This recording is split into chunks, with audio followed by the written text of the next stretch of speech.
تظني مسألة عمو مسألة عمو خريط زونو سياري دكاني خريط زونو بالا خدي هذا موضوع كده جالب برا هلا برا ببره دي ما فرا ودا يسعى جواك برو شفت كان شنو خيرن دور چه هيا چنينه فقيري بخودي هموي فقيري خولي ساري دل مقاله ما بغا خدي خولي كيت برا مقصد دوك فقير بو اه والله باش قودي الصدفه مو بالصدفه داف شوي بصحبه تذكر لا انا مو اخو قايم داست شوي دانا بيا شوي نيوس بس بهر طافرك العرضه كده نزل بحسي عمود يقول تجارات اوكري كاتي اه والله عمو بيس كات فقير بيو يادر زياد انيش كو يادر انا اقول تجارات كي خسيه اخذ دي شو لعبي كسره لي دوي كسره لي دوي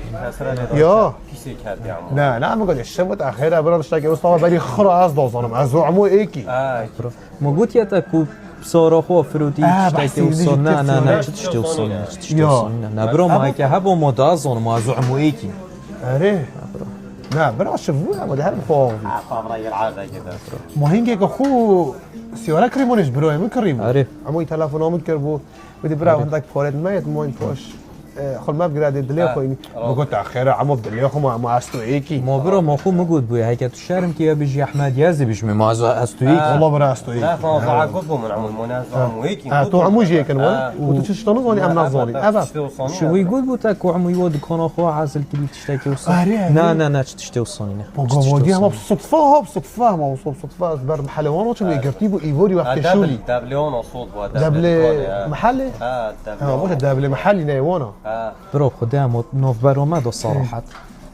انا والله بصراحه برو وعت برو عمو فقيره برو عمو قال فقيره انا يا عمو بخوت همو هلا هلا باليمن ستي برو هلا عمي خلكتي كتي مالش يقول انا چی محلات ده عمي زركات يا عمي بصا برو خوي جون مرو صور بيتن مرو كهني مثلا مرو سبيتالا باكو مرو